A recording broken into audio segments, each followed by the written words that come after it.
Bonjour à tous et bienvenue en 1776 pour cette nouvelle vidéo qui nous transportera en pleine révolution américaine. Donc pour recontextualiser rapidement, en 1775, la guerre éclate entre les 13 colonies du Nouveau Monde et la couronne britannique. Donc les principaux événements ayant entraîné les belligérants dans le conflit sont entre autres des taxes et impôts augmentés, une violente répression britannique et enfin la promulgation des lois dites intolérables. Naissent alors des idéaux de liberté qui ont alimenté le désir d'indépendance et le rejet de la domination britannique. La première pièce que j'aimerais vous présenter est une pièce d'argent à l'effigie de George Washington, qui fut chef d'état-major de l'armée continentale pendant la guerre d'indépendance et premier président des États-Unis.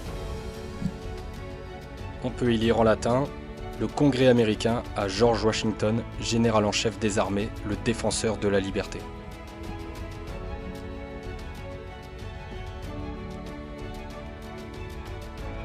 Sur le revers, on y retrouve Washington menant ses généraux lors du siège de la ville de Boston.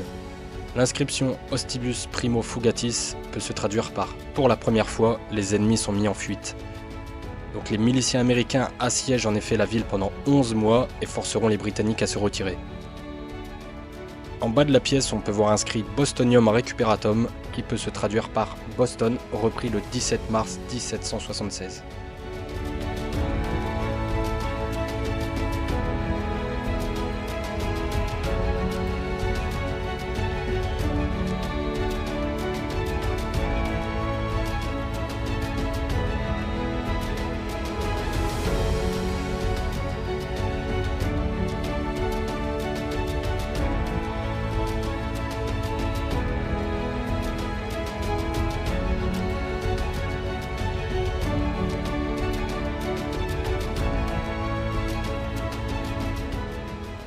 Je vous laisse maintenant découvrir la pièce à l'effigie du marquis de Lafayette et de sa célèbre frégate, l'Hermione. L'année 2020, gravée en bas de la pièce, célèbre les 240 ans de l'arrivée de Lafayette à Boston. On y retrouve des symboles forts comme la fleur de lys, les drapeaux ou encore la frégate. Au-dessus du navire, on peut y lire « Vivre libre ou mourir », qui est une vieille devise française. Lafayette, qui s'était porté volontaire aux côtés des colons pour lutter contre la couronne britannique, réussira à convaincre le roi de France, Louis XVI, d'engager la France dans le conflit. Et c'est avec 6000 hommes que le marquis débarquera au Nouveau Monde, assurant ainsi une aide précieuse aux colons américains. Le jeune marquis dirige l'expédition et rejoindra le Nouveau Monde 38 jours après son départ, soit le 28 avril 1780. Il s'amarre à Boston où il annonce au général George Washington le soutien officiel de la France. L'avers de la pièce présente le profil du marquis de Lafayette à l'image des monnaies de l'époque monarchique ou impériale. Bien que la valeur faciale soit faible, seulement 10 €, c'est une pièce qui est néanmoins assez rare, avec seulement 2500 exemplaires dans le monde. Mais reprenons maintenant le cours de l'histoire. Bien que l'Angleterre a subi d'importantes défaites, la guerre n'est pas encore terminée. Et c'est ce que nous allons voir maintenant avec la magnifique pièce Libertas Americana. Benjamin Franklin, le célèbre homme d'État américain, eut l'idée de créer une médaille pour célébrer la nouvelle alliance franco-américaine. C'est ainsi que 2 médailles en or furent créées, pour le roi et la reine de France, ainsi que 60 en argent et 200 en bronze qui furent offertes en cadeau diplomatique. Les médailles en or disparaîtront malheureusement pendant la Révolution française, et il ne subsiste aujourd'hui que quelques exemplaires d'argent et de bronze à travers le monde. Ce sont donc des médailles d'une extrême rareté. Il s'agit évidemment ici d'une reproduction en argent, produite à 3000 exemplaires. Récemment, une authentique médaille en argent de la Libertas Americana a été vendue 150 000 $.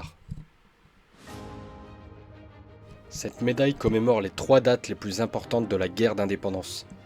La première date, le 4 juillet 1776, inscrite sur l'avers, fait référence à la date de la signature de la Déclaration d'indépendance américaine.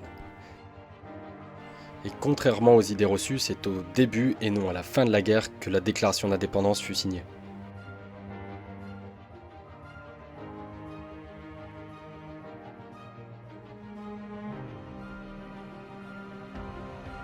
Sur l'autre face, on peut percevoir Minerve, symbolisant la France, protégeant la jeune Amérique des griffes du léopard anglais.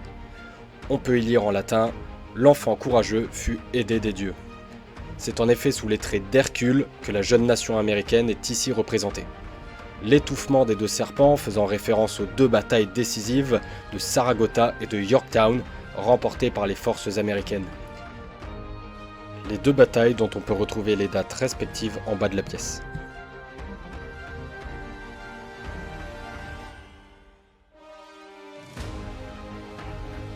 C'est donc en 1781, avec la défaite de Yorktown, que les Anglais perdent définitivement le contrôle de leurs anciennes colonies du Nouveau Monde. Et c'est avec le traité de Paris de 1783 que la guerre se terminera officiellement, redessinant ainsi les frontières du Nouveau Monde.